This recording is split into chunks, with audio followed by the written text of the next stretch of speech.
Coming to you from Strings and Things Studio in Ventura, California, this is the Strings Unraveled podcast.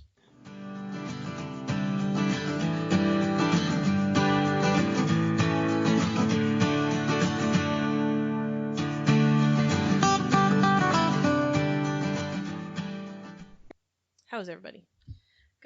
Good. Yeah. Cool. December. Yup. Kind of happy. It's like, woo. I mean, I'm not saying 2020. I'm not having the big hopes that we did a year ago. Like, oh, I can't wait for 2019 to get over 2020 to happen. Because, then they did. Yeah. But, so. I'd gladly go back to 2019. Yeah. Wow. If I only knew how much better. How naive we were. How much less sucky I mean, 2019 was. Let's give January and February a little credit. Yeah. Hey, yeah, that's true. I got to go to San Francisco with my adult son who yeah. invited me to take a 2-day trip with him last year, so that was cool. I wish I had paid more attention. We stayed in Chinatown, and I wish I'd paid more attention to the fact that everybody there wore masks. Well, I kid you not, they did. It's Even a people from cultural China coming choice. off the Yeah. plane were wearing masks. there's a lot of cultures that just do that. Yeah. Yeah, They but were there was way stuff. on the bandwagon but- before we were. Yeah. Maybe America will catch up at some point. Well, this Yeah. is our December episode, so how's everybody feeling? Excited for the holiday season or kind of meh? Because I'm kind of meh. Yeah, I mean, Yeah. to be honest, I'm always a Scrooge. True. Like, I'm Your big highlight is like my favorite holiday already it's passed. Halloween. Yeah. So like, okay, Yeah, what's the so we're done. big rest of the year? Whatever. But this year I'm trying a little harder. That's good. So I've seen your posts. You guys do decorating with your I tables decorated the table. Mirabella wanted to have a witch's feast, so I don't know where it came from. No, I love it though. And so I saw like sparkly, cool like branches at different Ooh. craft stores, and I thought, oh, that'd be fun to put that on the table. And then it kind of evolved into like a wintry, Christmassy nature scene. Uh-huh. Lots of candles, tons of candles. I bought these insanely cool candlesticks from Tuesday morning. Yep. They're taller than they're probably like Those are candlesticks. Those tall things in the middle of your 18, table. yeah, those like are cool. 15 inches, 18 inches. Wow. I mean, they're tall. Maybe Check I'm out her exaggerating. Instagram post. She's got pictures on her Instagram. So. Sandland22. And now I have those forever. Yeah. Yay! I'm really sick for candles right now. Yeah. 'Tis the season. So yeah, we decorated the table, and I think it's gonna stay up all month. And Mhm. maybe like a new December thing. I took the day off on December 1st, and maybe I'll do That's that. why in the you were future. here. Yeah, I didn't know what did. was going on. I was like, So, wow. I could have been asked to work that day. Oh, but, yeah. Karen but- covered for me, but it could have been you. But I really had other plans for Yeah. the day, so I just didn't say anything. And the thing is, that's what went through my head. I go, oh, she could have covered, but Well, I she didn't ask probably because isn't. But she's she's usually at probably work. enjoying her day off. yeah, So, I had other plans. guys. and actually, I was pretty happy. Good. So. I don't care who covers for me. Right. I'm just glad that somebody did. So Yeah. So I'm trying to be a little more festive, but I am a Grinch. The Yeah. only thing I really like about this season is Christmas music, and my family doesn't enjoy listening to hours of Christmas music, so they are kind of Grinches about that. uh-huh. I saw a meme that was like, I put it on my story, so you Oh, might have I seen saw it. It it, was yeah. like, I'm either the Grinch, or it was like a picture of the Grinch or a picture of Buddy the Elf, and there's no in between. I loved it. So it's like, some years saw I'm, that. usually I'm Buddy the Elf. I'm a little more Grinchy this year, but I'm trying to be more Buddy the Elf. So, but I was surprised to see Grinch in your Christmas. 'Cause I know you like decorating for Christmas, Yes. right? Who brought it in the tree? Because it's it's so cool. It lives in my office year round because I put it up 1 year, like 2 years ago, in my When office we were because I was like, oh, it's so new. cute and little, and then I just never took it down. So it's been in my office forever. I just thought maybe other people would enjoy So it. you're So I put always it out here. you're always ready to. I do not- enjoy to be the less Christmas Grinchy. season. I'm trying to spark some joy for Christmas this year by watching a Christmas movie or some sort of Christmas content every day, sort of like you did with For Halloween. Halloween. Yeah. So I've been making a list of things I've been watching and trying to Cool. I can't wait keep to up see with your it. list. So far, I mean, it's the fourth. I've kept up so far. Yeah, So. it's not. Well, that's good. That's an easy goal to set. I found. Yes, for, I mean, for I'm gonna watch October. something anyway. Yeah, I found it to be very easy, and there were a couple nights where I either dozed off during the movie, which Yes. maybe someday I'll rewatch, and I think there were 1 or 2 nights I didn't make it in, and then I watched 2 the next. Yeah. And that worked for me. So I've been enjoying that, and I listened to Christmas music on my drive over here, which made me feel happy. So Yeah, it's all I good. like Christmas music a lot, and there's some good new ones this year. Mm. So I feel meh about Christmas, but I always do. That's not new this year. That's good. Trying harder is new this year. What makes me a little happier this year is really enjoying sitting back and doing zero decorating and just enjoying the fruits of my family's labor. Oh, good. I'm like, okay, letting go of they didn't do it this way. I don't care. It's me not doing it. That's True. a joy. That's a good My thing. my favorite quote my grandma always says it is whoever's doing it's doing it right. So That's right. if they're doing it, then they're doing it the right way. I have a hard time embracing that idea. Yeah, it's hard, but Okay. it helps. I embrace Because we'll that be like, idea. oh, you're not doing that right. It's like, hey, they're the one in there cooking dinner. They're doing it right. Fair enough. Yeah, the choice is them doing it their way or you doing it and doing the labor. And maybe you don't want to do that. No, I'm sure that I can get them to do it right. If I sit on the couch and yell You know enough, what? they will listen to me. Ding ding. Okay, but then that takes the joy from everybody, including yourself. Ooh. I told my son something about like, oh, no one could have pie until he finished the Thanksgiving, like the last of the Thanksgiving dishes. Don't think he had to do all of them by himself. He's like, whoa, you've just given me a lot of power. So you're saying I could ruin everyone's time? Wow. Okay. The apple does That- not fall far from the tree. The words of "you're gonna get one just like you someday." You might Oh, have more than yeah. one. No, well, each of them in their own ways. Yeah, I have said that my eldest is the child that my sister deserved for his intensity and angstiness sometimes. But my daughter had a meltdown tantrum about brushing her hair. I don't remember, but within the last week, and she was driving us all nuts with her tantrum and couldn't calm down from it.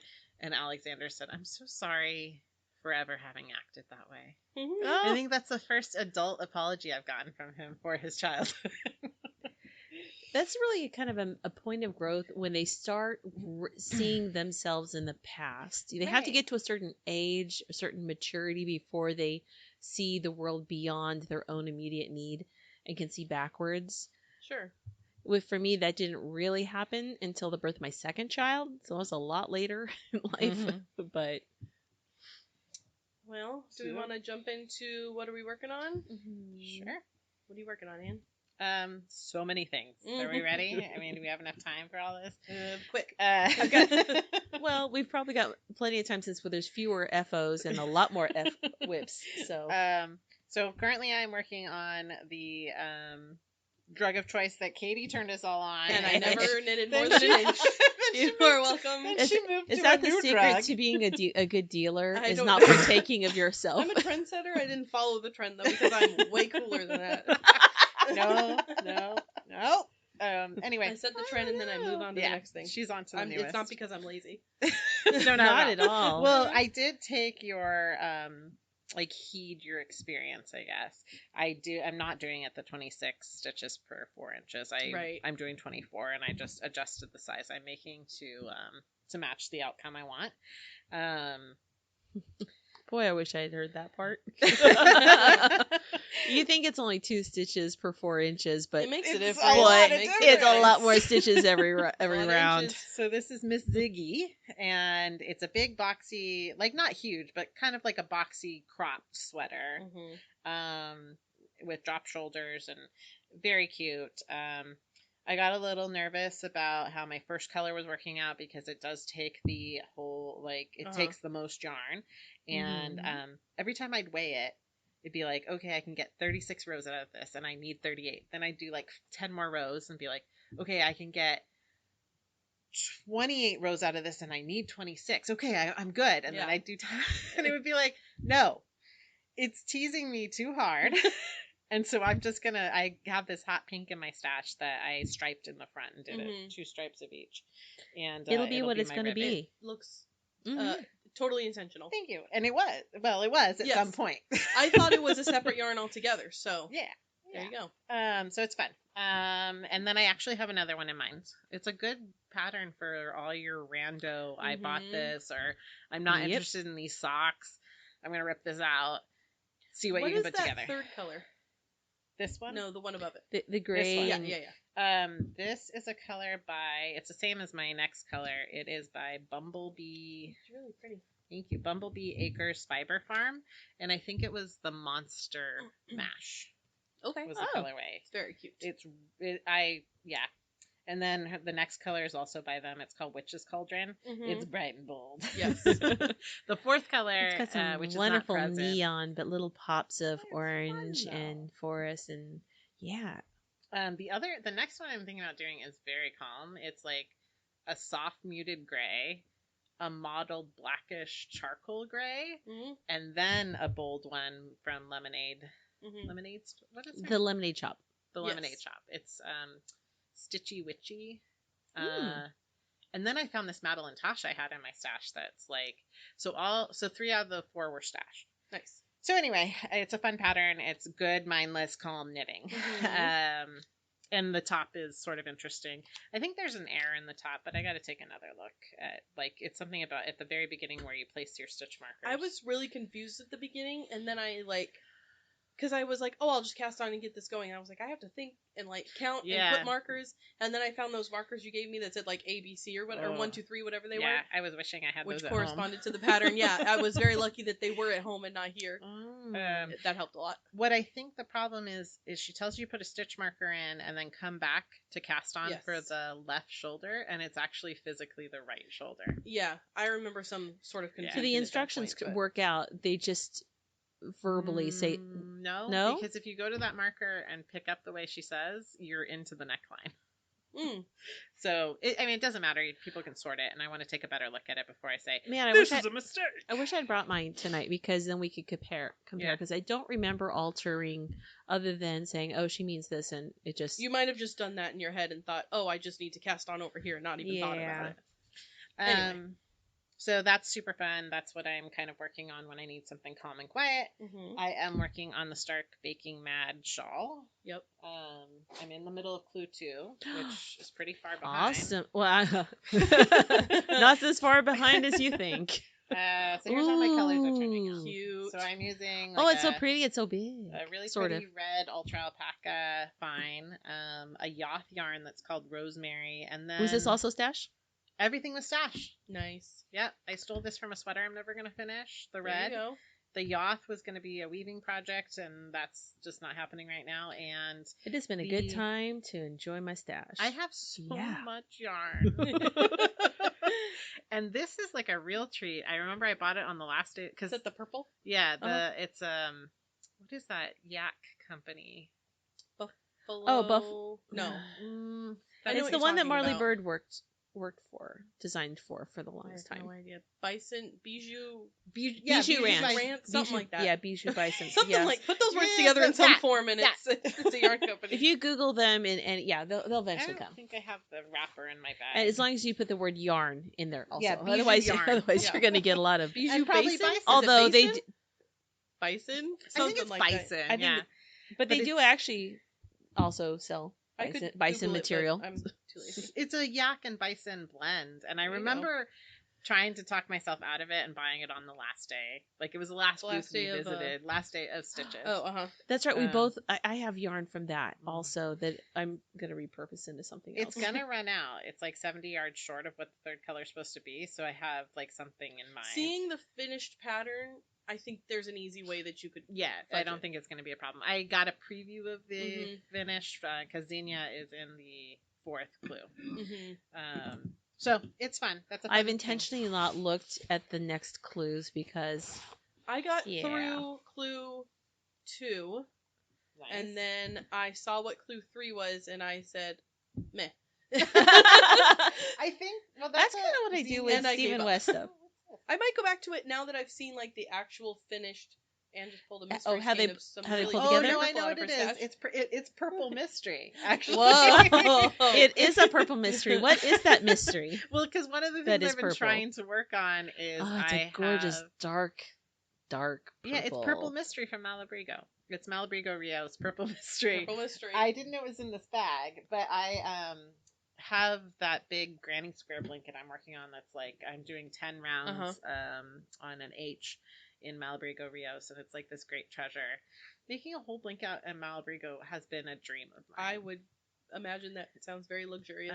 And so I worked on that a little bit this week, because that should be like do a couple squares every few days, and I would have been done already. I started another shame. wave of change. Oh, nice. So I figured out that pullover conversion Uh-huh. last time around, and I have this really fun Louisa Harding yarn. Would it make a? Could you convert it also to a hoodie? Maybe. Possibly? If you put a hood on it. Yeah. I like a hoodie. Yeah, of course you could. Why not? Elizabeth Zimmerman has a really good hood recipe in her Tom 10 sweater. Oh. That I really like using. I've thrown that onto sweaters often. I want to make another one of her recipe patterns someday. It's a garter stitch recipe, but I'm sure you could figure it out. Mm-hmm. And it's turning out really pretty. I think it'll be pretty for the holidays. That is gorgeous. It's like black with specks of It reminds me of red. Was it Boboli? Yeah. That Baroque yarn? Yeah. It It reminds has me a of that. texture like Boboli. Yes. Mhm. Just Really it's pretty. Is it a single ply? Yeah, it is single ply. A chunky. But it's got a nice weight to it. Yeah. I think I'm ready to spit slice, but my hands weren't clean at that time, and I couldn't go wash my hands where I was, so I haven't added my next ball.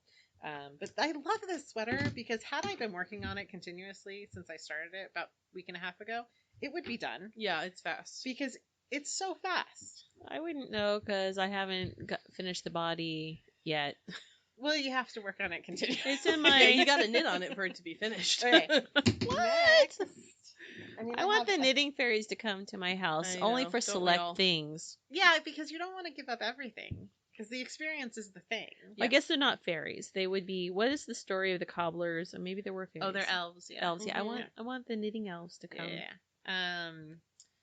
I also am almost finished with my Halloween giant granny square. Right. But I found this edging that is little pumpkins, and that Oh, turned out really cute. cute. Yeah. And then the edging of my dreams is you do a chain stitch and then a bobble and then chain I back. think I saw that. Oh, it's so cute. And so I'm doing it in between each pumpkin stem. Cute. Did you And- post this? I have not. No. Maybe you showed me. I don't know. Sounds Um, very familiar. You I should post pinned it because several times. Halloween really can be all year long. It will be, yeah. And it's the perfect length. Like, I have never finished a granny square blanket because I get so bored. Yeah. It's just one giant granny? It's one giant, and then I did 2 strips of one. It's 2 colors for the center stripes, and then I did 2 blocks of just granny square stripes, or granny stripes on either end to make it elongate it, and it's the perfect length. Nice. I love it so much, and I chose my gauge so it's not a toe catcher. Nice. Like you put your toes out there, and they don't poke through. Okay, so the things I'm actually really, really excited, just 2 more things. I'm going to be releasing in our, we're doing Stitchmas between our Instagram feed and post on our website. And I'm going to be releasing a fingerless mitts pattern in a few days. So it's going to be released on December 10th, a few days after this episode goes live. And they're so easy. They're out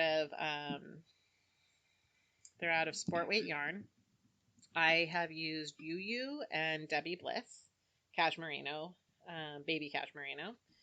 You So Sporty for the UU and Nice. Debbie Bliss Cashmerino. It's a very fast pattern. I have most of the hand finished, and I spent about an hour and a half on it starting last night from cast on to through the thumb gusset. So I have about 6 more rows of the hand and the thumb to finish. It's a easily 1 to 2 night project if you're working out your gifts. And then the thing I'm most excited about, I have not posted this anywhere. I don't know how I'm going to debut it, but my grandmother made a crocheted star for the top of tree. I don't know how many people she made this for, because she often found one brilliant thing and made it for everybody she knew. But it's the star on the top of our family tree. And my mom will never let me borrow it, so I can copy it round for round. And Can you go to her house and take pictures? Not right now. Yeah, not in 2020. Enough said. And I don't know why right. I have never thought to take pictures. I did try to photocopy it one year. I think because I want to be like one of those people that break into the house when you think everyone's gone, and you can sneak in. Have a key. You've got the pull out your secret phone that's really a pen, your secret camera that's really like a pen, and click. Yeah, I could do that. I could hover from the ceiling Be while I do that. Actually, it's only December 4th while we're recording. My mom does not like to, I'm quote symbol, dust ornaments, so she's a December 23rd decorator. Oh. And then she's a February 29th taker downer. I mean, and if it's not dust at some point, why wouldn't you put it up earlier? So it's the same amount of time. I don't try to figure out her psychology. I mean, truly, that's my New Year's resolution this year. Don't try to figure out your mom's psychology. Yeah. So I am improvising my own crocheted star for our tree. And it has a center that's kind of sunflower-esque, and then each of the star points is a traditional pineapple, and then I'll do a border around each of them. I'm not sure how to join the two halves, because Grandma's has the bottom half of the star, the bottom legs of the star is open, but I want the edging to go all the way around, so that's still a head scratcher about what I want to do. But I'm so happy with this. This is my Christmas joy, is this star. And those are all the things I'm working on. Nice. Did you guys doze off? Did you keep a list? That wasn't that many things. I am... There was a lot of things. I am working on a gift for my niece, my baby niece, who will be 2 next year. So I was trying to figure out what I wanted to get her or make her or whatever. She loves stuffed animals, and they have a kitty cat. So I found a pattern by, I think the designer's Little Cotton Rabbits. Oh, she's so cute. So this is the cat that I'm making. The pattern's called Cat Girl because it's a girl cat. Oh, that's so but cute. look at the dress she's wearing. So it's a little kitty cat, and it comes with, she's wearing leggings and little Mary Jane slippers and a little dress that you can knit for her to wear. And I'm making it black and white like her kitty. So they have a kitty named Eve, and she loves the kitty cat. So this pattern is fantastic. So if you want to knit, I've never knit one of her patterns before, but there's so many pictures. There's lots of resources. She shows you how to do each and every step. And she also has options for the head design. So if you have a different breed of cat, you can there's different patterns and markings and stuff you can put on the head, which is very cute. Cool. But my sister's cat is black and white, so I texted her last night and I said, send me a picture of your cat and don't ask any questions. So I have a picture of the cat, and now I'm working on it. I just started, so this is the head, and that's as far as I've gotten. That's pretty good though. And I think the dress, I have 2 shades of purple, so I think the dress will be purple. Oh, that's adorable. I did the bunny one year. I can't remember because I gave it away. It was a gift, and I don't remember for whom. She has lots of cute patterns. But I remember the bunny being a great joy to make. So much fun to make. Yeah, normally I was gonna crochet a pattern, but I couldn't find one I really liked, and I was like, I'm not knitting that many gifts this year. I finished the other gift I'm knitted, which I'll talk about later, but so I was like, it's only December 4th. I got time to knit this thing. Yeah, it's a lot of little pieces, but it's everything's knitted flat and seamed, and which means it will be which actually makes it a little easier to work with instead of trying to do something. Sometimes toys the that are in of the round. Pieces, yes, is easy. That's a change I made, I think. She says somewhere in here, where is it? I read it and I thought, yeah, you're right. Hold on. It says something about how everything's knitted flat and then seamed, and the reason she does this is so, you can convert things to working in the round, but she doesn't recommend it because it has more structure that way. Oh, yeah. Which I'm like, yeah, I know you're right, and also I don't want to think that hard to, figure out how to change the pattern, which would not be hard to do. I just don't want to do it. There you go. Sometimes it's nice to just appreciate the talents of others. Oh yes, yes, and she's not a to very have to talented remake designer. everything, which was a hard lesson for me. I also signed up for a test knit for a hat from Jessie Mae Martinson. Oh, your favorite. And it's just a ribbed, poofy, like super bulky hat. And I was like, oh, that'll take me no time at all. So I went online and I signed up for her test. And on the 20th of November, I got an email that said, you're entered and here's the pattern and go for it. And I did not see that email until today, which the pattern came out today. And I emailed her and I was like, I'm really sorry.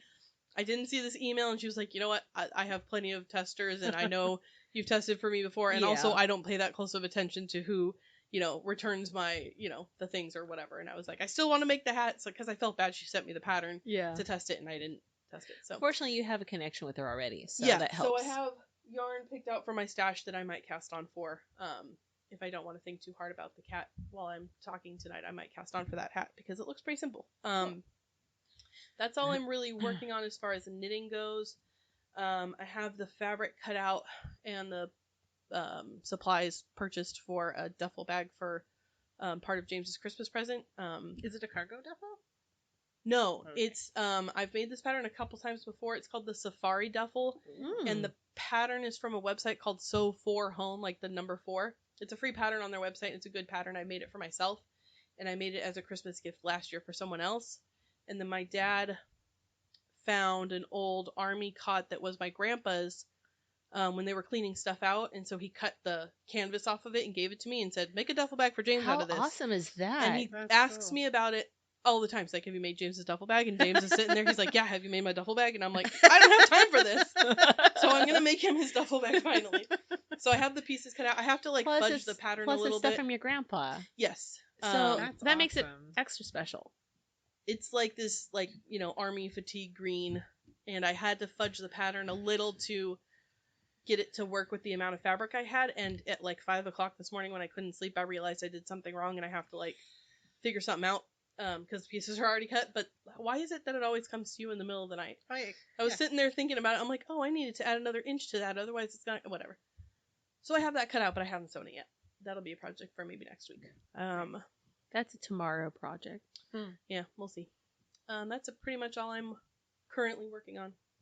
Nice. It's a pretty good list. Yeah, a couple things. Karen? Well, my squirrel brain let me start a lot of things. Can I pause 1 second? Yes. Does anybody have a tapestry needle I can borrow? I do. Right? I figured you probably did. Here. Someone race. Go ahead. I'm not going to race. I refuse to. Thank you. Man. Okay. Continue. My eyes lit with fire. They both reached for their she little just- motions bag and She just backed down. It's no fun. Ha ha ha ha. That's like I've learned how to play your game, that's not like to my play. That's like my husband in a fight. Like, oh, okay, I was wrong. I thought you meant like a physical fight. No. Like how many fights have you ever been in? No, I want to have a fight and let's yell about this. And he's like, oh, I'm sorry, it was my fault. Ah, That's not fun. Okay, sorry to interrupt. Okay, so I am working. I like doing alongs, so so we did the wave of change, and I'm almost done with the body. Having said that, I haven't touched it in 2 weeks, but it's still in the process It's like Alexander's sleeves, which I didn't even mention this time. until now. Yeah. And it was my idea. Well, we listened to several people in our group Community? Yeah. community who talked about, let's do Stark baking, let's do the next Great British Baking knitting thingy, and I'm like, let's do it. I'm very excited, and I am very pleased that I used Stash, and I'm almost done with Clue 1. Nice. And I intentionally didn't. No, normally I don't mind spoilers, but I thought, what, if I do the spoiler, then I'll feel discouraged and I won't keep working. So I'm just I'll look at the next Clue. I mean, I've seen pictures. I've seen the pictures of Clue 2. And I did hear that it doesn't go together the way a lot of people kept trying to put it together a certain way, and I was like, really? I don't know if I want it that way. Exactly the way I thought it would. Yeah, it was very similar to how I thought. And I will say that when I got Clue 3, I gave up on the project because I wasn't that inspired with it. And after seeing the finished product, I might go back and actually Yeah. knit it because I did like it. Which normally I was like sort of resigned to the fact I'm like, whatever. I don't love it that much. But now that I've seen it, I'm like, I could finish that. I started to have a little doubt because I started thinking about what was these colors? What was I thinking? I don't wear orange. I don't wear cream. Cream is just waiting to be. Colors are so Cream is waiting to be pretty. dirty on me. Yeah. But no, I'm going to keep going. And as I'm working with it, I'm like, oh, yeah, I like this. So I'm still working on Stark Baking Mad, Clue 1. I am almost done with something that started this month. So I'm actually on time for a stitch along, the cross stitch. Stitch along with the Frosted Pumpkin Stitchery. They have, decided to do their Christmas wreath because it's a whole year long. I just have work on a little bit, and then I don't have to think about it till next month. Nice. So you'll have it for next year. Mhm. I like In theory. In theory. that. And I've been working on Christmas presents, Yeah. and that's all I can say about All right. Okay. Well, who wants to do what they finished? I don't think any of our lists are very long. Nope. No. Well, Anne, you get to go first. I will go from being the most long-winded to perhaps the least, or maybe we'll be equal. I have finished one object, which is a very, very cute apron. It's called the Crisscross Apron by Mary Mulari, and it is my one class I am offering with our video classes this month. Perfect. So check it out for Keep it December. simple. Yeah, it's My sister's been asking me to make her an apron just like that for a long time, so it's so fun. it's very cute.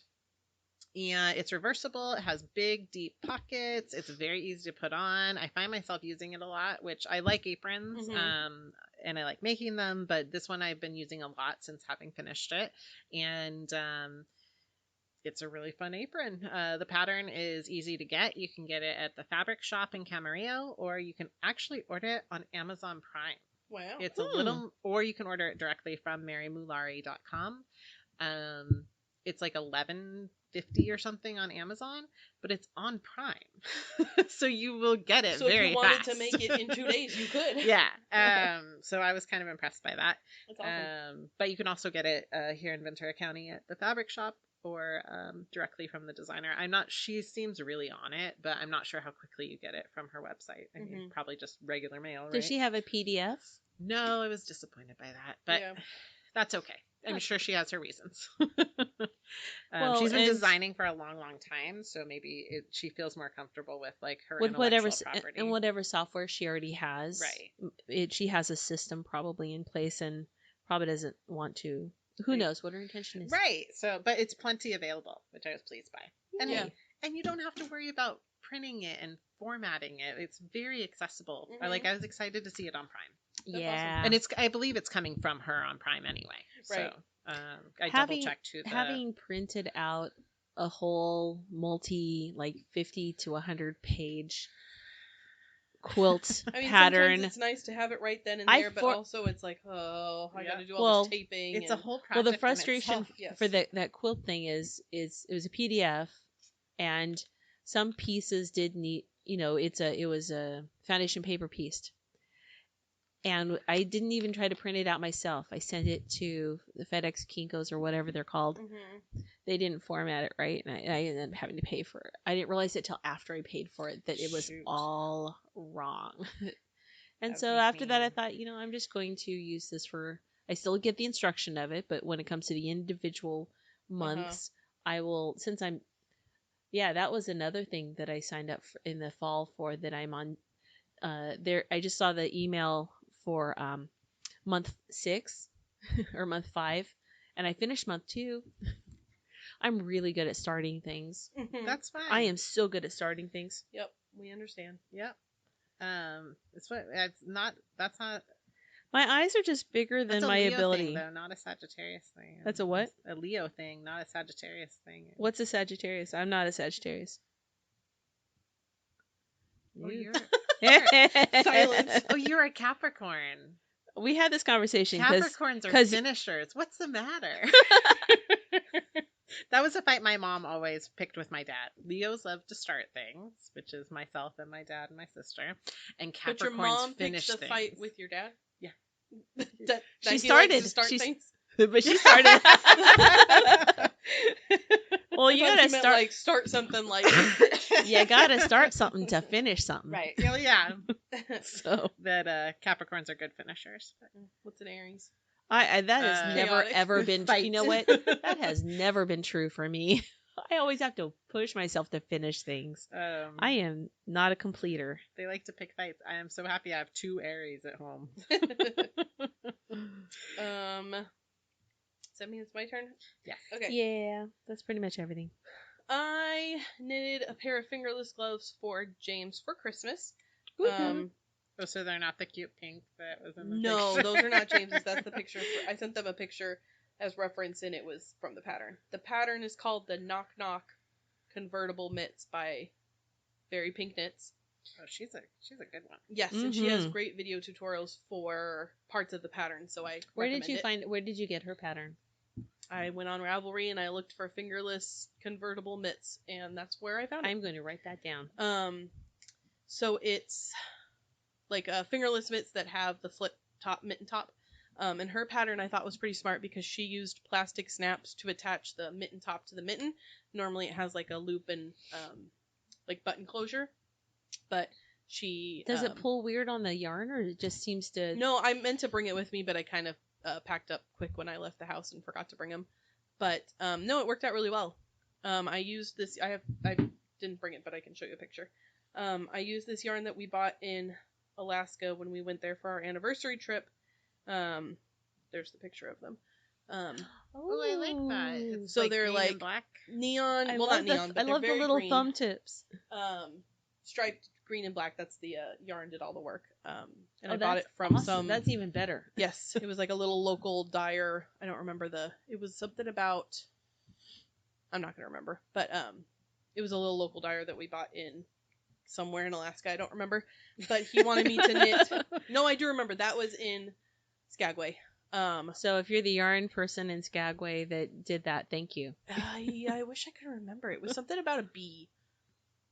Anyway, I'm sure if we put Skagway, yarn, and bee, you might find it. we might find might it. get there. This is the episode where we explain to you how Google works. Yes.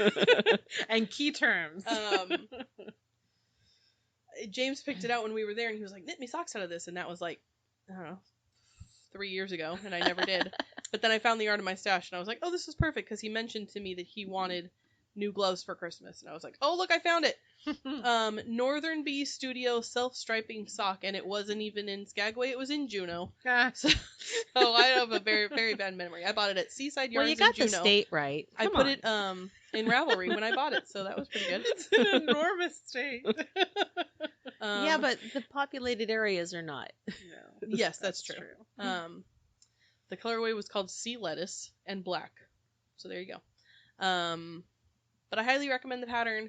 They weren't really quick because I knitted them over the course of maybe 2 weeks because they were fingering weight and I didn't work on them that much. Okay. I also had to try 2 weeks for fingering weight is not bad. No, I just thought, oh, I'll knit these quick and then. And I like that they have the option of being mittens. Yes. Because sometimes it's like fingerless mitts are great because you can use them, but there are times where your tips get kind of cold. James is going to complain, and I know he is, because he likes his fingerless mitts to have individual little fingers, and I didn't have the brain capacity to do that. So sorry, kid. Sorry. Oh, I love her picture. Yeah, That's cute. it's a really cute pattern. Now, are yours as long as that? No, she had you knit like 5 inches before you started the thumb gusset, and I think I did love 3. Mine are not that long. Okay. Because I thought that's plenty long. Well, I could see that. James wearing opera gloves. Yeah. Well, right. For me, I like the 5 because there's always that gap between my jacket, because I got long arms. Yeah. The mitts and the jacket that gets like cold and snow because I go so often. I know. Like in the last 10 years, maybe once. I started a pair for myself after I finished those because I thought, I would probably wear fingering weight fingerless gloves more often, and I was somewhere and my hands were cold, so I did cast on a pair for myself. It has not gotten very far. That's why I made these. Yes. Yeah, see, perfect. My I don't know what I'm going to call them yet. I want to call them office You will gloves. know. Well, no, you won't, because it's the still a couple office. days. No. On the 10th, you'll know what I call them. Yeah. But I freeze in my office, Uh-huh. and I just needed something quick to put on. And there you go. Yeah. they're quick and they're light enough that you can just wear them all the time. I do feel a little Bob Cratchety when I'm wearing them in the They office. are a little Bob but- Cratchety. But they're cute. They're cute Bob Cratchit, all right? He wouldn't wear white ones. So maybe that's no. what they're London's called. too dirty for that. But also, I wouldn't. Bob This Cratchit. just happened to be some yarn that was available. Maybe they're just called Cratchety. Oh yeah, that's Cratchety. that's the vibe I'm going for. Cute Cratchety. Oh, that's funny. I did a little sewing. My aunt had purchased a couple yards of Rifle Paper Company fabric because she wanted me to make her an apron, and this was like a couple months ago. And then I saw that fabric in my stash a couple weeks ago, and I thought, oh, she's having Thanksgiving dinner at her house. She'd probably love to have an apron that I promised I would make her. Yeah. So I made her an apron and a matching oven mitt because I had a little fabric left over. So that was cute. And then I have my brother-in-law for our Secret Santa, and I don't know what he wants / needs, so he's getting a gift card as well as a like a box bag that's with a some good wax gift. canvas that I had in my stash. So it's a good manly bag. He could use it for tools, and I lined it with nylon so you can wipe it clean for toiletries or whatever. So I did that. And then today we tie-dyed a bunch of t-shirts with my nephews. So I have a blue thumb because one of my nephews wasn't real careful. So we have a bunch of tie-dye t-shirts that are currently stewing, and we'll see how they turn out tomorrow. But we did Christmas tie-dye today, so it was lots of red and green, so that'll be fun. Ooh, fun.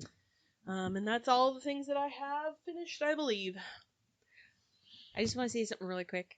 I Mhm. am super excited. I've been maybe nobody else does this, but I kind of get really obsessive about following tracking. Oh yeah, me too. I'm like, it's like I only looked at it an hour ago and it still Is it here yet? hasn't Is it here yet? progressed. Is it here yet? And they only and I'm like, okay, it's I been like to 3 be days. surprised. Why? Nope.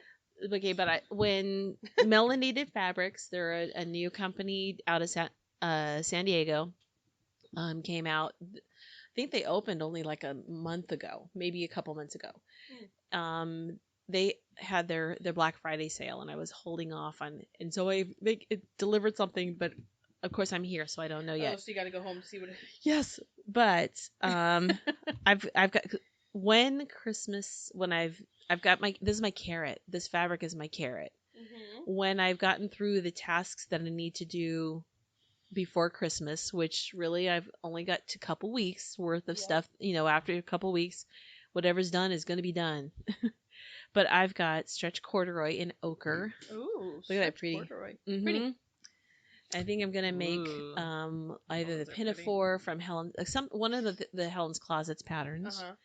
and then I've got two stretchy knits. One is a stretch velvet in a charcoal steel color, and I'm mixing it with a Dakota knit floral print. Gorgeous. I want something velvet this year so bad, Mm-hmm. and Well, I can't decide what it will be. I had this great tunic pattern Skirt. that I made that had Thinking about that, awesome yes. deep pockets, and I would love that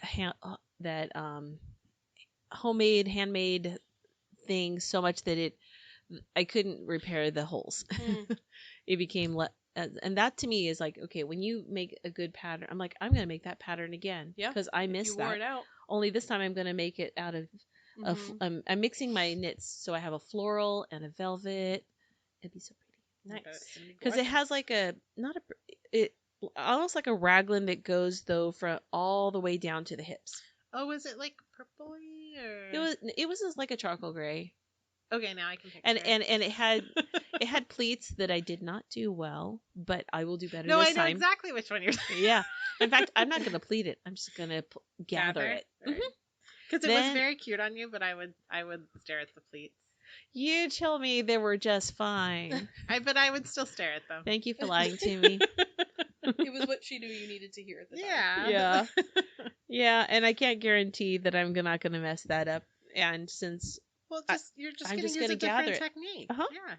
Yeah. That'll be lovely. yep, And I think gathers are hot right now. Forget pleats. Gathers are where it's at. but you've got gathers on your shirt. Not gathers, you've got Oh, pleats. Mhm. this is a ready-to-wear object, so don't judge it. Let's see. Yeah, this is a plug. I just want a future Uh-huh. project that Huh. So what else have you finished? Or have you finished? Finished? Yeah. Well, That's what we're talking about. I did right? finish something. I No, can't she's remember if it talking was. about tracking now. I can't remember. Finished five I don't things track online. myself. I only track stuff coming She from finished others. an order. So I finished something that we've been using. I figure I didn't mention it last month, so it counts for this month. Yeah. Sounds good. And that's the advent calendar, and it's really cute. It was a really neat pattern panel, and I got that from Super Buzzy. I bought a panel from them to make one of those a couple years ago, and it was very fun. I think they still have it because she put it on their Instagram recently. Yes, she and she liked our comment, like when you posted about it, and someone asked a question about making it, and I responded, and she was Mhm. really happy, and like it was fun. It's really pretty. I felt like it was a little small, and I wanted to add a border, and so I found a coordinating fabric from the same line. But on the back, it's got that. I love this. It's was it home something homies from Tula Pink.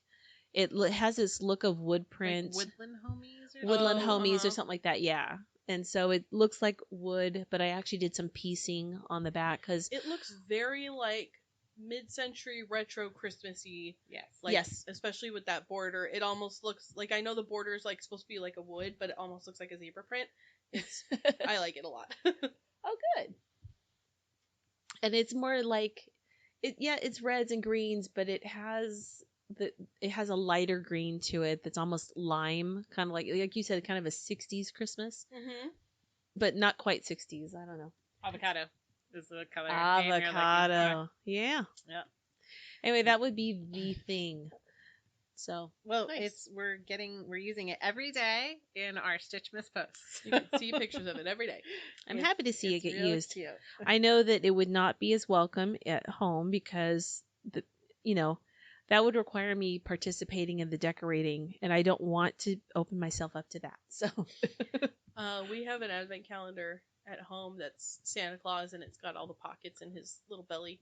And I remember as a kid, it was very exciting to see all the little goodies that were sticking out of it, because my mom used it as like a. Sometimes you'd get chapstick, or you'd get a new pair of socks or whatever. And that's fun. when times were real good, the last 3 days, because there's 3 of us kids, had $100 bills sticking out of it that were all courtesy Whoa. from my dad. That only Whoa. happened a couple times, but that was like, Whoa. holy guacamole! Wait. Yeah. And that wasn't even Christmas. That was on top of Christmas That- presents. Sometimes it would come earlier in the month, and he'd be like, "Oh, you need to go Christmas shopping." That didn't happen very often, yeah. but Oh. that was always the best. And I was good. always sad looking, and I'm like, I don't see the little things that say "Come see Dad." But I can't complain because I also really appreciated the socks and chapstick. Yeah. Good save. Yes. So No, I do. Did you already talk about your FOs? Yes, I did. Oh, Anne. I We- went first. You went first? Yeah, we're Dang. done. We're Okay. done. You Not a lot to talk about, so You are- there you go. She's not paying attention. You already went home and are in your fabric order. Yeah, her mind is elsewhere. Oh, yeah. That's Well- me dreaming about it. Well, this month, December, is Karen's birthday month, which means that she got to I didn't pick- even think about that until like 2 days ago. I'm like, oh yeah, I got a birthday this month. And now you know it's late December because we revealed her as a Capricorn. Whatever. That means that you got to pick the Topic. topic of our episode today. So Okay, so actually, I came up with this earlier today because during our drop-in we were talking about. I had someone come by for curbside, and she's like, "Oh," and we were just talking about some little tidbit of knowledge, and she's like, "I never thought of it that way. That is just like mind blown. That's going to change everything." And it made me think about the aha moments, the moments where one little thing, and it could be knitting, sewing, making, crafting, Mhm. just in your making. Think of one that totally dynamically changed and made all the difference in that making for you. right. Can you give us an example? An example. We're gonna let you start. Ah, I came up with the question. It's actually Tell me the meaning of life. Like you can't start. it's not with 42. it. That's the answer. It's all things. Oh. Close. Life, the meaning in the universe. Let me think of an aha moment. Oh, actually, it's when it's what we were talking about today. One of those things we're trying to figure out how to know yarn better, and when you pick up a yarn, that label, what does that really mean? And we were talking about uh, wraps per inch, and the concept of thinking about, we all have stash, and we all have maybe you have a label, or maybe someone gave you some yarn and you don't know what it's going to do or how it's going to behave. And I just remember it being a point of growth and freeing things up when I realized I know more about my yarn than I realize. I don't have to depend on the label or the lack of label. And so we talked today about wraps per inch, but also, you know what? Something in the knit fixing, how it's okay if you, like she had an extra stitch that didn't belong there and we just dropped it, and you don't have to rip everything. The day you learn you don't have to rip everything out, Right. that you can drop something down, fix it, and just kind of pull the extra length down the row, and it's like, wow, that was easy, and it saved hours of frustration and lost time. Or for cross stitch, one last thing, needle minders. I never knew such a thing existed. Needle nannies, that I can't tell you how many times I've lost needles in the couch only to find them in my leg. Yep. Yep. Better than your foot, I guess. Oh no, yeah, sewing needles for that too. Yeah. But yeah, so that's an example. What about you? I mean, usually those aha moments are one little thing that sparks a growth. Like you were right on the precipice and you didn't know it, and then boom, this little thing happened, and I feel kind of jaded in that I teach, so I tend to forget what those moments were for me, because I notice when those sort of moments happen for my students, and they're always excited about it, and they're like, that was the one thing that I took away that made this class all worth it. Sometimes they'll say something like that, and I never know what that thing is going to be. I wish I could keep a list so I can be like, here's all the mind-blowing things I'm going to teach you, but it doesn't work that way. No. But I always enjoy when I'm teaching and I can see that moment happen for somebody. Yeah. It's like when you go to Disneyland all the time, and it's not until you go with a child that you get to rediscover aspects of it. Wonder. Yeah. Yeah. Although not these days, but anyway. Yeah. I hear what you're saying there. I could share two, and they're both related to stitch structure, and I think I lay into them heavy early with people because it was pretty far into my knitting that those came clear for me. One is, it's this adorable little illustration from the first Stitch and Bitch book. Classic. It's a little fat little illustrated loop that's drawn to look like a bow-legged cowboy wearing cowboy boots. Yes. And I remember that. That book was that was full of aha moments. Oh, yeah. They should just call it aha knitting, because right. yeah, there's that too. That was such a good book. It in print still? Oh yeah, I think so. That's awesome. You guys should, if you don't have it, that needs to be in your library. Yeah. The projects are kind of dated. Yeah. But the content itself is good. Yeah. Or go to, it's Kay Gardner and no, not Kay Gardner. Mason Dixon. I'm sorry, Modern Daily Knitting now. Oh.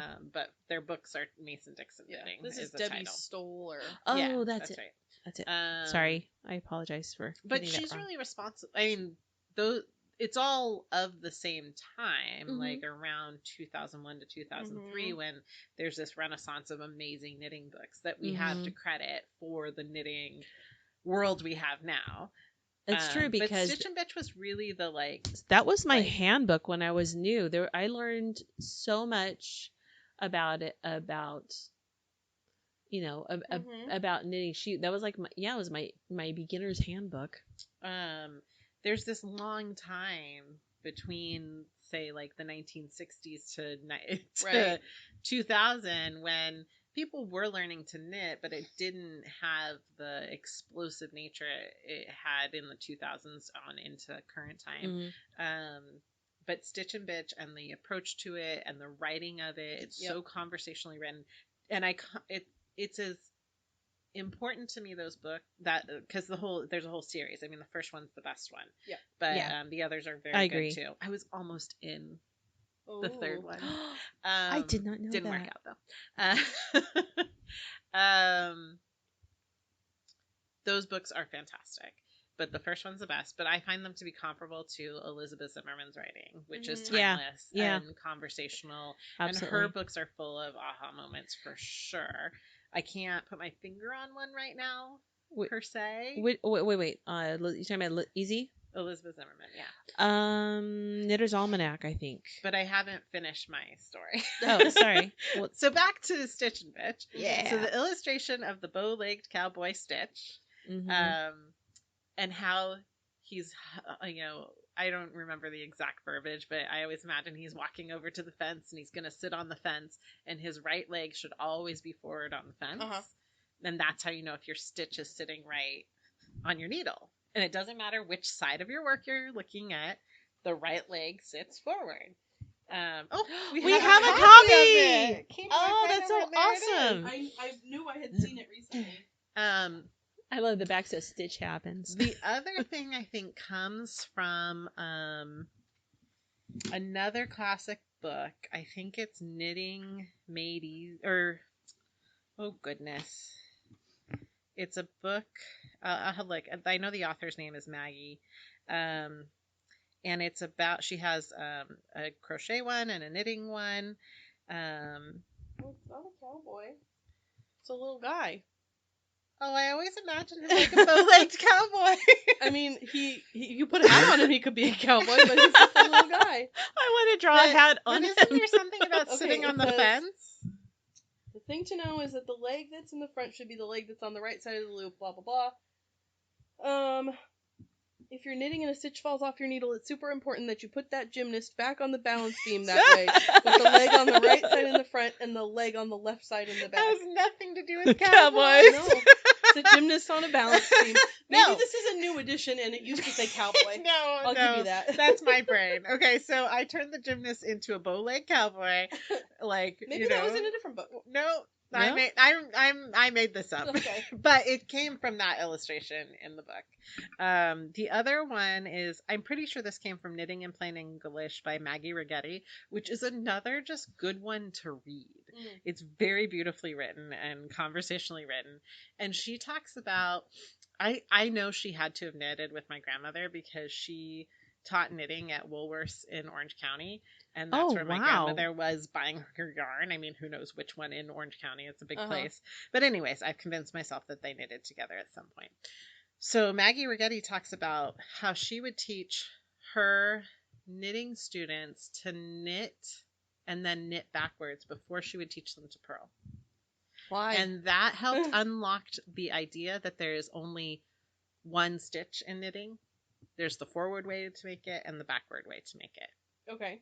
Knits are the forward way, Mm-hmm. and purls are the backward way, which are the opposite way. Mm-hmm. And that's why you get garter stitch when you only do one.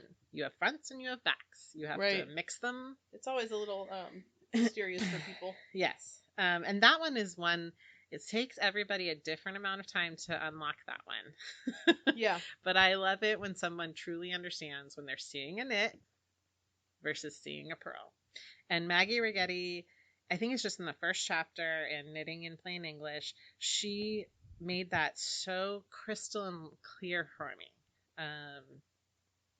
So those are my two. They have to do a stitch structure, which for me unlocked, like, you can do anything now that you know how the stitch is supposed to look. Yeah, that's But true. that is really key. Knowing and looking at your stitches and seeing what they should look. You're never going to recognize what they're supposed to look like if you don't stop and look at your stitches from time to time. Reading your work. Reading the work and not just relying only on the book. You gain confidence when you can see how it is developing. Yeah, I think in teaching people to knit, it's like people will ask, like, how did you learn so much? And it's true that you learn a lot just from teaching. Yeah. And helping other people. And also a lot of those aha moments happened when I was like first, like I learned a lot of things from Lois, who used to be our boss when we worked at Anna Kappa. A lot of those things were unlocked from seeing her help people. Yeah. Oh, Stitch gauge. Lois said the best thing about Stitch gauge. It's like, how many people can you fit in an elevator? I use that reference all the time. So your inch or your 4 inches is your elevator. Yep. And if your stitches are big and fat, you cannot fit You that can only many fit people. a couple really big people in an elevator.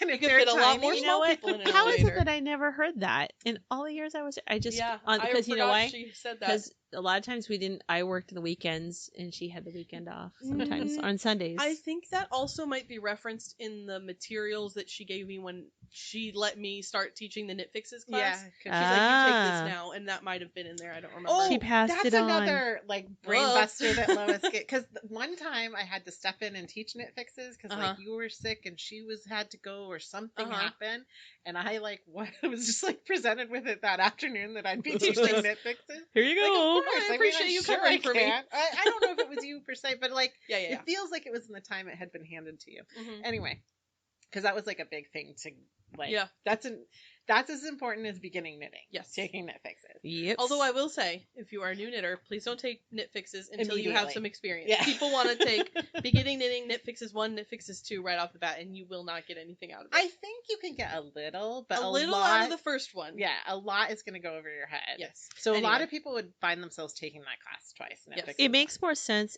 after you've made some mistakes. Yes. Yeah. So You what have were a you point of reference. Well, so it was not until that day saying?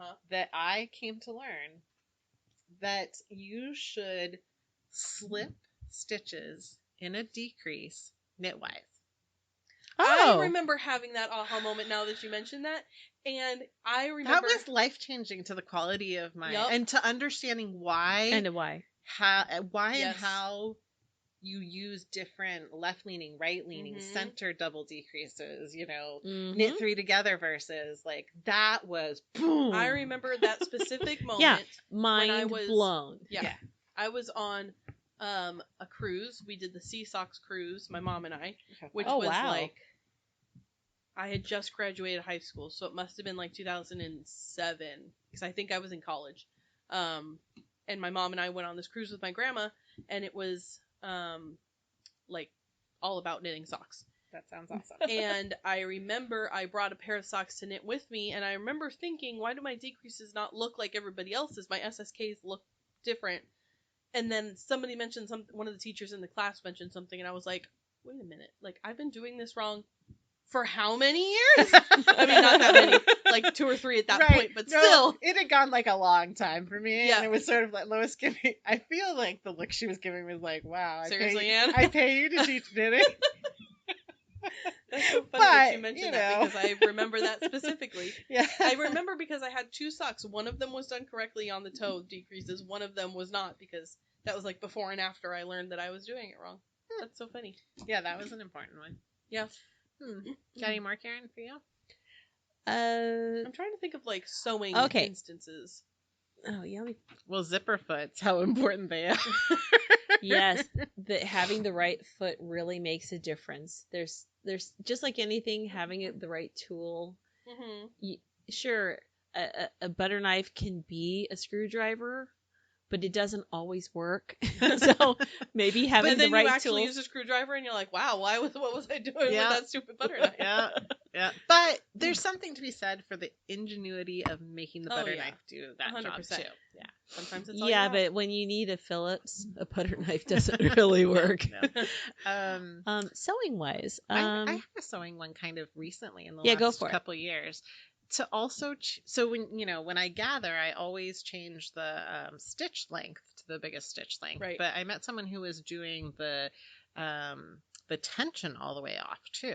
Oh, smart. What? And that it's a little too much in some cases. So I don't always do it. What But do you mean the tension? So she'd put the tension all the way to 0. So it makes big loose stitches that So are wait a easy to minute. pull and So gather. the tension It almost wait, it the almost tension gathers button all the way. should be touched. I never touch it. I touch it. Sometimes you have to touch it. Yeah, that's Different true. fabric widths, different. Good seamstresses touch it more often than I do. I- I'm like, it's fine. I don't want to mess I know. with it. I've been told that there's nothing scary about the tension I can always wheel. put it back to 3 where it has been for years. I would have to pay attention that it was 3 to begin with. But yeah. Well, here's a big one. This is more of an attitude adjustment thing. One time, Alexander would have been 5. No, really. He was 5-ish because I think I picked him up from kindergarten, and then he was coloring, down at my feet while I was sewing, and I was trying to get my automatic threader to work. Yeah. And it wouldn't. And ooh, that's frustrating. What's the matter, Mom? Adorable little 5-year-old. Oh. What's the matter, Mom? I'm like, this thing is not working, and I'm getting really frustrated. And he's like, Mom, I think he even put his little chubby hand on my elbow. Oh. Take a deep breath and try again. Oh. And my first instinct was like, that's not gonna work. But That's I not didn't. the problem here. I didn't. Out of the mouths of Instead, babes. I was like, okay, I'm gonna try that. So I did. And I tried it again, and it worked. Hey. That one time. Yeah. And then it wasn't until we met that lady from Barron's Mm-hmm. who pointed out that your needle has to be all the way up in the up position Uh-huh. that I was like, oh. Oh, that's Why it's like mysterious. It works sometimes, it doesn't work other times, and then it never works again because you could bend the little hook Yeah, if you that's don't why have it mine all the way doesn't up, work right? on one of my machines. But that was a good eye opener. I had So one. I use his advice often too. Like, Yeah. you're feeling tired. Like, it's also good to just get up and walk away. Yeah, that's the other thing is like I know for myself personally, when I get to that point where I'm frustrated, I just need to stop for the day, for the afternoon, whatever, for an hour. Usually it's because I'm up too late or I'm trying to do too many things in a short period of time. Mm-hmm. And it's like, I just need to be able to be like, I'm giving up for the day Yep. and I will come back tomorrow. Yep. I did. It's hard to do, but Another Yes. person to me that just every time she opened her mouth, it was aha all over the place was Kat Bordy. Yeah. And I remember, so this is more of a sock related thing, but I remember early on she was teaching at the TNNA, which is an industry convention, and Lois had taken a class from her, and it was right after she did not Insouciant, but her first. yeah, her socks fly on 2 circs or something. That's different. Before that. That was before There's that. one That in was a between booklet, those, but yeah. I know I got it in my office, and I'm not going to get up and go look. But your decreases do not have to be on the sides. Oh yeah. Your foot will not feel the difference. You can put them together. You can spiral them. You can move them around. You can make them random. Oh, that's the Coriolis thing. Yeah. It doesn't have to. Well, Coriolis is where you put them together and they sort of spiral around. But Mhm. but you can put them randomly. They don't. Your socks. It doesn't matter where you put your decreasing, or Sure. if you're going toe up, you're increasing. You can put them anywhere. Because your feet will not feel the difference. And I was like, what? I tend to like think that I know everything when it comes to whatever because I've been doing it forever, Mm-hmm. And then you learn something from someone and you have to eat your humble pie, Mm-hmm. which happened to me this week because Uh-oh. I was making said box bag for my brother-in-law and I came across this YouTube tutorial and I was like, well, I know how to do it, but I'm bored. Let's watch this. And it's very complicated. I'm not going to explain what it was because it's not going to make sense unless you've made these things. A way to like finish the lining because it's a little mysterious and I always forget when it comes time to do that, but she did it in such a way that was like, well, duh, it works so much better now that I've seen, and she's the only person I've seen that does it that way, that I was like, oh, like, do other people know this, or like, I think I know how to do Is this this perfectly. a secret club? Yeah, I was like, is this Why like, is this not a easy knowledge? thing? Apparently, I don't know. But I Those learned it. moments kill me because it's like, how long would I have kept going? Yes. Yep. Yeah, that's a good one. Humble pie is hard. Mm-hmm. I often need to eat it. I had a second question. Mhm. that it can be answered quickly. Oh, I love this question because I have a real smart ass answer to it. Okay, then I you am. go last. So I'm shocked. I know everyone listening is shocked too. Well, because we get all this wonderful knowledge and we have these tools and these tricks that we get, and then where do we keep that knowledge so we can refer to it later and not forget that we know what we know? Because I'm like, yeah, I can't Google everything, and sometimes I'm even too lazy to Google. It's Some like, things are not Googleable. That's true. no, Like, it's not true. all knowledge is on Google. Like, I It's- have, Or it is, but you can't figure out how to make What are the Google key tell you. terms? What are the Right. exactly how? I mean, Tell me, I will Google. put things in the most awkward way because that's the way my brain Sometimes is you saying just it. throw as many words as you can at Google And and see hope if that- it sticks. I looked Exactly. everywhere for this one piece of knowledge. It has nothing to do with knitting, but this is a useful trick. My brother told me this thing a long time ago. He trained as an EMT before he went into law enforcement. And My brother did the opposite. He Oh. trained as law enforcement before he became an EMT. so I used to get like bad nosebleeds when the air would get really dry, like maybe I was 12 to 13 years old. And it was getting like very chronic. And he's like, you need to take a damp tissue, roll it up, and put it under your upper lip. And it puts pressure on those blood vessels, so it helps stop the bleeding faster. And like in your mouth, under your lip. under your I get was nosebleeds, that like, on the every day frenulum? this time of year. Okay, so next time try Okay. that. So I know someone else who's been getting chronic nosebleeds, and I was seems trying. counterproductive because you're putting wet to stop wet, but It's not I in can your see- nose. Oh. It's under. Between your teeth and your lip. Oh, like showing them. inside your. I'm So- inside imagining your someone putting this little wad of wet tissue Yeah, that wouldn't- literally that wouldn't help on that their much. lip under the nose. So- No. So explain why lift that your works. lip and that little connector thing. There's all those blood Oh, vessels yeah. feeding the nose, right? Mm. And so it helps put pressure on those. Sorry, I was doing that. Yeah, I also had the instinct to do that, but it doesn't help anyone listening. No. No, but it So, sounds really funny. We're putting our finger between our lip and our teeth. But yeah, But your touching your upper gums from the inside. your frenulum, that's a little connector thing that if you break it, there's Ooh, no way to fix it. fancy. I Anyway, don't know the term. my daughter does because she broke it and there's no fixing it. Oh. It's a stupid childhood injury. Lots of people get it. So I know someone else who has chronic nosebleeds, and I was trying to explain to him that this was a great way to help it, and he wasn't like listening to me, and that drives me nuts when I have knowledge. Someone will Listen not to me, I know what I'm talking will not about. take it. So I was trying to Google that to like show him like this is a first aid thing you can do. Uh-huh. I could find it nowhere. Huh. I tried lots of search terms. He finally tried. He's like, hey, that thing worked. Ooh. Imagine that. Nah, okay. Well, I mean, think about that next time you want to ignore me. So I won't go first with my answer about how I keep all that knowledge. Oh, I hope my brain remembers and it doesn't. I'm like, I'll remember this next time. And then next time comes around, I'm like, what the hell was that thing that I learned? Okay, I'm really asking the question so that I will learn from you I know, I because don't have any tips for you. I don't have the tips. I mean, my excuse is I'm getting older do and you I want don't from me, remember Karen? everything. You guys are younger. I Oh, expected to learn. I see. Because it was gonna be something about like a steel trap, Yeah. or a Woo! sieve. All those sarcastic. So Anne, go on with your smart ass answer Well, because something it's about better than what I've got. I mean, it's a use it or Go lose ahead and it. be a smartass. Yeah, thank you. I mean, I think You I've do you. I oversold it, but I mean, yeah, like I keep it in my head, and it's a use it or lose it. So Yes. like, if Okay, you see some The cool head thing, is not reliable.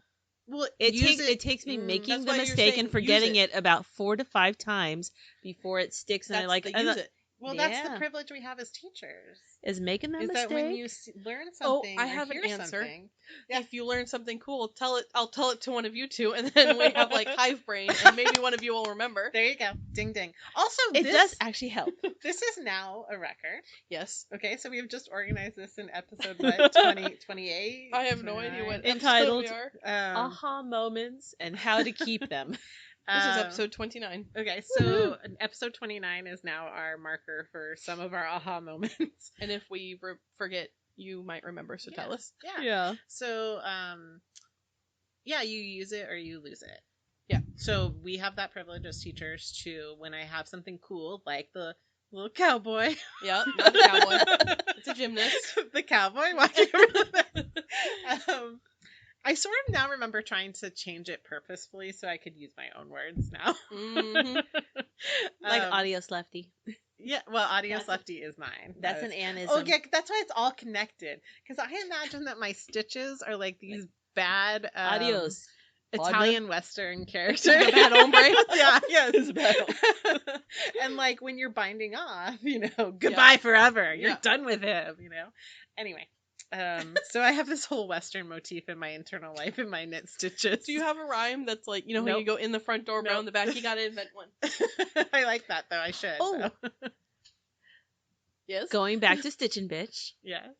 how they remember how to do the basic knit stitch. Oh, I was just looking at that. Yeah. We have a bunch of different... Go in the house, grab your scarf, take it outside before the whatever barfs. Yeah, You the cat. insert cat, dog, whatever your animal Go of in choice your front is. door and grab your scarf, Scarf. then take it outside Aside before the cat barfs. Classic. I don't remember reading that one. All these years later, I still remember that. Yeah. I always use the off jumps Jack. Oh, that's And good. I remember teaching my aunt to knit, and she'd be like, Jack's not jumping off of the needle. And off jumps Jack, Jack's not jumping. I love this story. If it's the same aunt Yes. who would go, Ta-da! yeah, I At love the end of that. every row. Because every row deserves a ta-da! I remember when I was teaching beginning knitting classes often, I'm like, I want to hear ta-das around the room when you finish a row. Ooh, that's good. I like that. Yeah, so I just keep it in my brain, and when I have an opportunity to use it, if it's like something fabulous, like some people shared with me Coco Knit's tip of using a way tinier needle on your Jenny's surprisingly stretchy bind off, and it's like the only way I can bind off now. Mm-hmm. Because it's the stretchy amazing. bind off is too loose It and can be a goose little- and stretchy. It's ugly.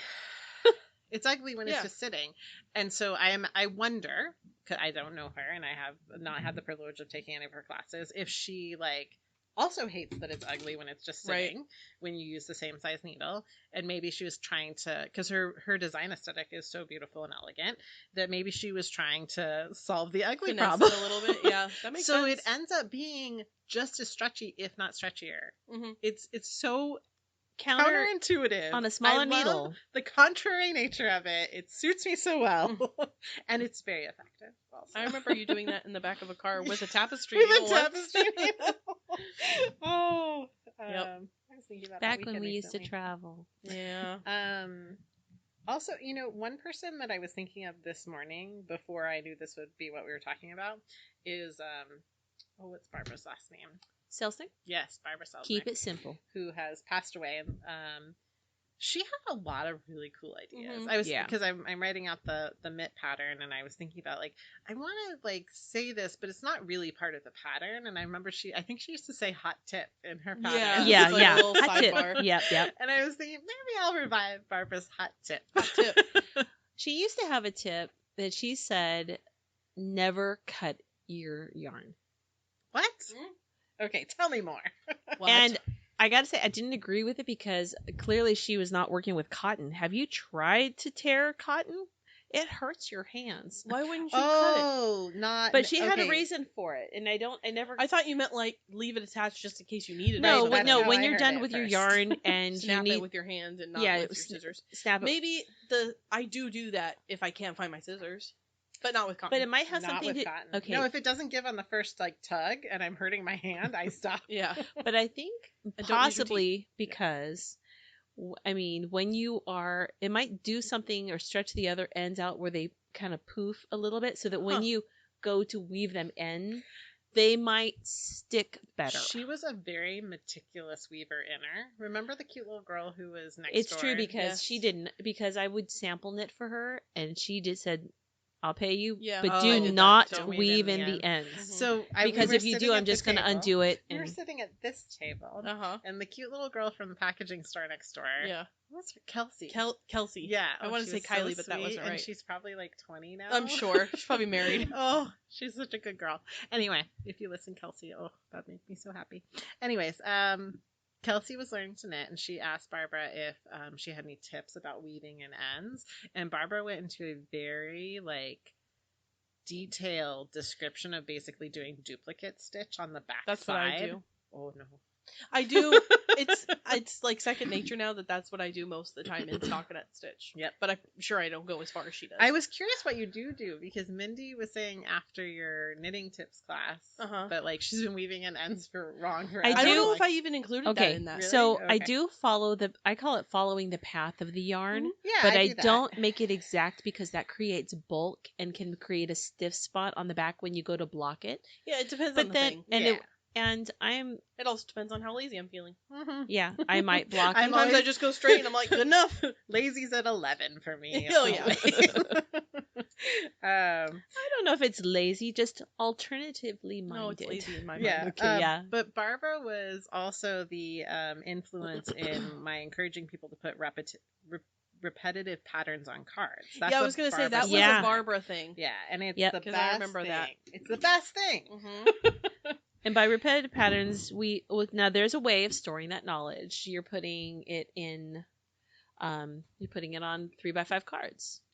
Also, it's important to like take notes. Like Yes. cover yes, your pattern with as many notes as you need to make for yourself. I Yeah. remember telling people like just because it makes sense in my mind this way, like write it out however it makes sense to you. And Yes. also don't be afraid of like just like make your paper look like chicken scratch. If Yeah. it helps you, then that's all that matters.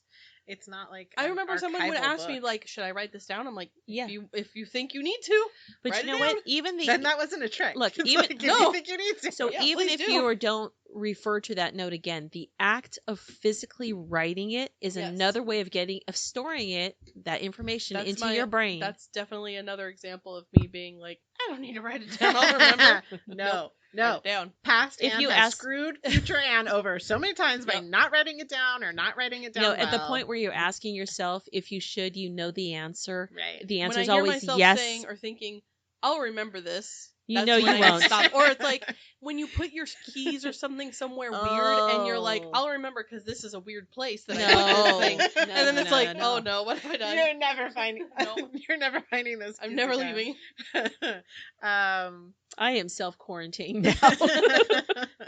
So, yeah, it's and that another point of writing it down on the pattern you're working on is that sometimes there's these great patterns that I know were like laden with great ideas. Uh-huh. Like Uh-huh. one of my favorite things that I've ever adapted into my knitting is doing an I-cord bind off on ribbing and going around the corner to fill in that part where the ribbing folds in on itself a little bit. That comes from I'm giving you the look like, what? I can show you on something. So talk Yeah, amongst Like yourselves. a sweater Yeah, with yeah, yeah. the Wait a minute. binding. I-cord in ribbing. You do your ribbing for your button band. Yeah. And then you bind off with an I-cord bind off. Oh, okay, I could see that. Like, it kind of stretches the edge out, doesn't it? Lays it flat. Okay. I guess I don't know. Which it's going to do anyway when you block it, so. Yeah, but she's she's done it like around the corner to make like a nicer, neater. Look at how many things she just pulled out. Because I can't face a ribbed edge without doing this. That comes from Funky Grandpa from La Maison Lily, I think. So I did it on my wave of change. Mm-hmm. And your See? other wave of change. And my other wave of change. Oh, it's now. Do you do it with a smaller needle, the same No, needle? I just use the same size. Because it doesn't flare out like I would expect it to. Well, you gotta. Some people need to go Well, down how, on a how needle, much is 'cause it? I've A taught two? this in Is it a classes. 2-stitch I-cord? 3. It's still a 3. It's not bulky at all. This is awesome. Here, Oh, this I'm is a looking at the sweater. wrong edge. No, is it all these edges? Well, that wasn't bound off. That was a cast on. Oh, that's why. no, that is a bound off edge, but I just didn't want to do it. Oh, okay. Lazy. Okay, I'm looking. So first clue, But on my- pay attention to what you're looking at. Well, I don't Okay. always do it on every edging. Oh, because the cast on doesn't have it. I would have had to think ahead. So Okay. in Wave of Change, you cast on and go right Here's into the ribbing. why I love this, particularly on like a button band. When I you always do it on do button ribbing bands. on a button band, the very bottom tends to pull in and won't Yes. lay straight because that's the point of ribbing. Mm-hmm. But it's not so great. But when you do this I-cord, it's just perfect. You're preaching to That the is choir, I think. awesome. So sometimes you get So thank you- something from Thank a you for that pattern. free education. Right. Sometimes you get something from a pattern and you're like, God, I learned that in that pattern. I should go back and look at that pattern. Like, Or I-cord I'm cast like, on. I'm like, I learned that somewhere. I don't remember where. Well, then I can't help you. I would But I know I learned it encourage somewhere. any of you who are listening, if anything we have ever said sparks that light bulb, I know for me specifically, I want you to tell me what that is so that I can try and remember to tell somebody else in the future, because I will mention a tip that, like I said, seems obvious to me because I've been doing it for longer. And this has happened with people teaching me. It's like sometimes like my grandma would say something, I'd be like, oh, like I wish I could like think of an example, but I'd be like, oh, well, that's smart. Like we always talk about in Why my did family. I not see that before? Right. It just seems so clear now. In my family, we call it the grandma gene, which is like that my grandmother's a very smart woman who knows a lot about a lot of things.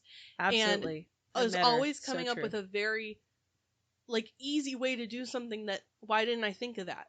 And so that's what we always joke about when somebody comes up with something like that. It's like, oh, she has the grandma gene. Mm-hmm. And it's always like one random thing where it's like, oh, well, that's a smart way to do that one thing. Like, I wish I could think of an example, but yeah. So that was a fun prompt. I liked that. I don't want you to tell me those things, because sometimes people quote back to me things I've said, and I'm like, wow, really? You said that?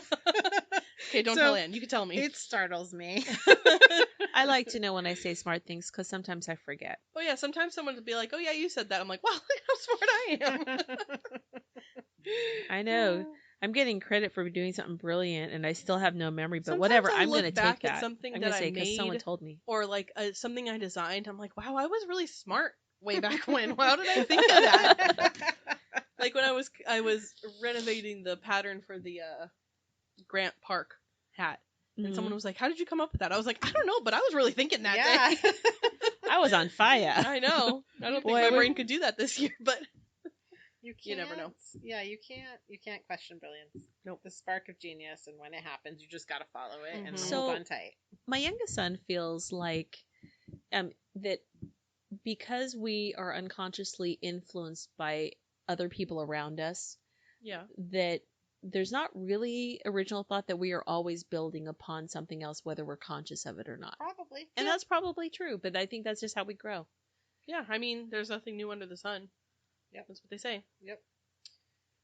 Well, do we want to move into what are we obsessed with? Does anybody have anything? Sort of.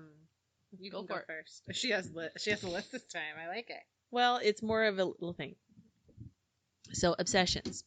I'm not actually have any real obsessions right now because I'm kind of overwhelmed by what I'm doing at the moment and how much that needs to be done in the next couple of weeks. However, I am I keep going off on rabbit trails planning for future obsessions. Okay. I'm going to be obsessed with this next one. I am. And the hard part is not stopping what I'm doing. I have a habit of stopping what I'm doing and start planning for that future obsession and wanting to buy the materials because I'm going to be obsessed with this. And like, that's not a today thing. And it's so hard to turn that down and not keep going in that rabbit. One of them is a quilt coat. I want to make a quilt coat. Are you going to do the tamarack jacket pattern? I don't know which pattern I'm going to make yet. It needs it, but I was watching. Oh, I didn't write it down. Finish that from last year.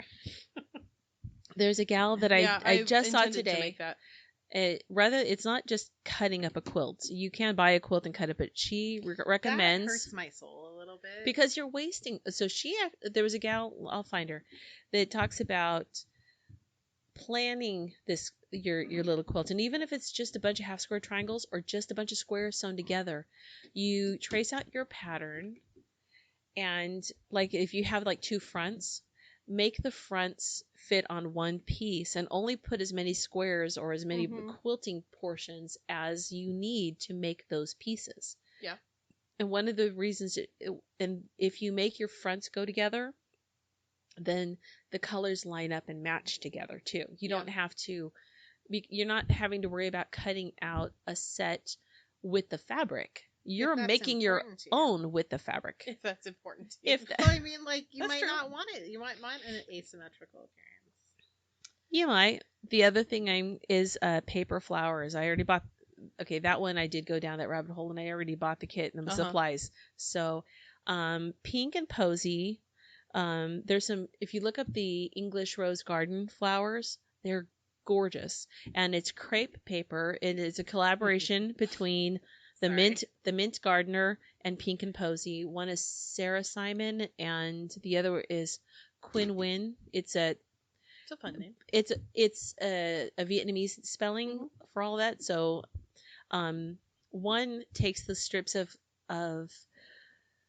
crepe paper and teaches you how to watercolor and before you cut any pieces out, and when they're come together, and then Quinn shows you how to make them into flowers, and they're gorgeous. So That's cool. I'm obsessed with these future projects. I'm laughing because actually I guess the one thing I'm obsessed with recently is watching What We Do in the Shadows, which I think I haven't watched I it yet, love- but I want It's to. so fun. I'm thinking about starting it over again, and in the first season, This is the show, not the movie. the show. Okay. Yeah. Yeah. One, the kind of lead vampire of the house, he's going shopping to go decorating for the master's coming, the That's most so ancient hysterical. vampire, and his human familiars with him in the party store, and he's like, "Look, Guillermo, it's crepe paper." No, it's crepe paper, master. No, it's creepy paper. Creepy paper. So every time I hear crepe paper, I'm like, creepy paper. Like season 2 is just as like fantastic as season 1, and like everybody's phone's listening to them for what they want, right? Yep. So one of those name T-shirts came up. It's the names of the vampires. It's Nandor, Laszlo, Nadja, but not you, Guillermo. It's very good. So that's my obsession. So if you want to be obsessed with quilt coats like me, go to SuzieQuilts.com. They've already been SUZY, because her tutorial, it's not a pattern. She doesn't have a tutorial, but look how adorable that is. I know you can't see it, but Oh yeah. Oh, that is very cute. but it's really smart how she does it, so you're not wasting effort. You're not making a whole quilt and then I putting would all never that in a work and million then years do cutting that. it up. I couldn't do that. So I have a couple people to probably add to your. I might go ahead and into my saved Instagram and tag you, because there's a few people who have done some really cool ones, and I saved them in my Tamarack jacket stuff. I've seen now the Pona jacket that I did. Someone did a quilted version of Ooh, that, that'd be cute. and I've already done that jacket, and I already know that now I did it reversible, so it's a little heavier. I've already adjusted for that, but I definitely would combine the SuzieQuilts.com tutorial with whichever pattern we do, because it talks about how to adjust it, how to make a muslin. So You need to check out Holly B. Well, HOLYBWEL. I found her when I was looking at Tamarack jackets. Grainline Studio said, after a heartbreaking experience of having her first Tamarack jacket fly out of her car on the highway at night, at Holly B. Well started on her second Tamarack. We shared a few of Holly's progress photos, blah, blah, blah. But she's done some others as well. She makes... Is she Holly? I see Be Well with Holly on HOLLYBWEL.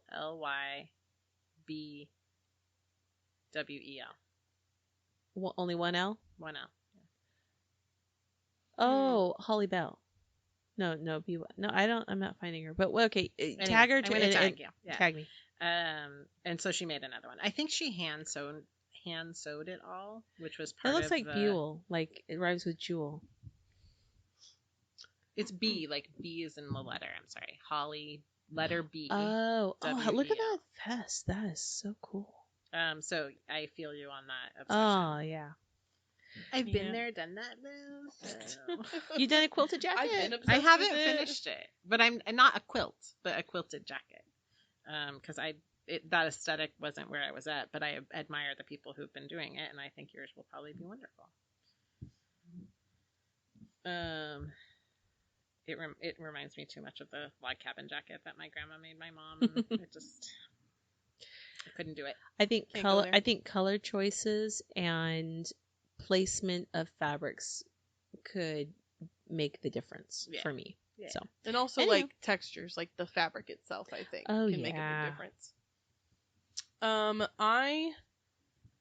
So I'm trying to watch a Christmas movie every day. Yep.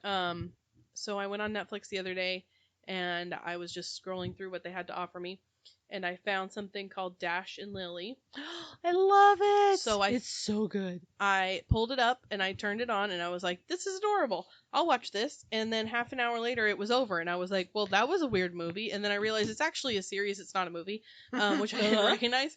So it's 8 episodes and So it's good. It's very, oh, sorry, I just hit my microphone. I've It's been doing very that all cute. day, so. It was the perfect thing. I was wrapping presents today to put it that on and sounds watch. cute. Dash and Lily It's are very so sweet. It's very sweet. I want to Um, watch it again. I'm going to watch it with my husband because it's like my new favorite Christmas movie. Yeah, Because it's like, especially if you're kind of grinchy. I say it It's- seems too uplifting as I look No, at no, it. because one of the characters is no. very snarky and anti-Christmas, so you might relate. Oh, that's the Um, one for me. It's very cute. It's not too much, brain power to, like, you don't have to pay that much close of attention. But I watched like 4 episodes today, and I was sad that I had to stop and come here because I was like, Aw. I only have 2 episodes left. I want to The keep character watching. development is so good that you think they're not cookie cutter. I don't feel. I feel like No, you start very off cute. thinking, oh yeah, this is cliche, but no. As It's they very develop much- the characters, you get things change. Yeah, the main girl falls very much into the she's not like the other girls trope, which is like been there, done that, and she's quirky, but it's very cute. So Aren't we all quirky? I Yes. mean, that's the truth of womanhood, yes, right? Like, that's why they're all portrayed that I mean, way. in this instance, it's like she's the only one who's different, and everybody else is the same. But it's cute and it's worth watching, so I recommend. I second that. That is, and if you've already seen it, go see it again because go watch it again. Go to your house and sit in your living Yeah, at your couch Yep. and watch it there. yeah. Yeah. It started, and I was like, That's "This what is I a mean. fun movie," and I wonder what's going to happen. And it wasn't moving so slow that I questioned that it was over in half an hour, and I was like, "Wait, I thought this was a movie because I didn't pay attention." No, it's not. It's not a movie. Also, if you're a fan of scavenger hunts, Sure. that's also a clue. Yeah. Well, we will see you in a month for our next episode. I hope you all have a happy and safe holiday season. Check out our book club podcast if you want to join us. We are going to be in 2 weeks from when this comes out. We'll be discussing Anne's choice of book, which is The Night Circus by Erin Morgenstern. So good. I got another book from that author. Oh, I The Starless loved it. Sea? Yeah. Oh, that's a future thing in my pot. If you read it, tell me so I can take it out. Well, I'm only on the first page. And I'm going to stop. So. Okay. Because I Well, want it to be future, but I don't want to do two also- back to back of the same Okay. author. Also, So. like, I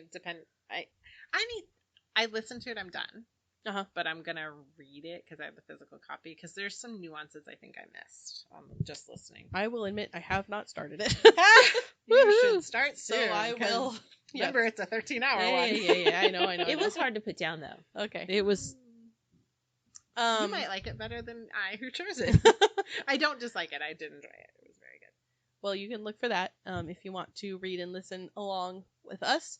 Also in December, like Anne mentioned, we're doing Stitchmas, which is a series of posts on our Instagram and our blog on our website. So if you go to our Instagram, there's an easy link to go to our website and find all the information. But And if you miss some days, which by now you will, you can always go back and read them on the blog. Yeah. There'll be tips and tricks for projects, and Anne has a whole pattern coming out, and whatever Mhm. we feel like I'm going to have talking a about that recipe day. on the 6th, so go back recipe. and. Yeah. I think that is it. So we hope you guys are having a great December, and we Have will a see great you holiday. in January. Wouldn't it be nice to have a new year? Oh, we're so ready. Okay. Bye, guys. Bye.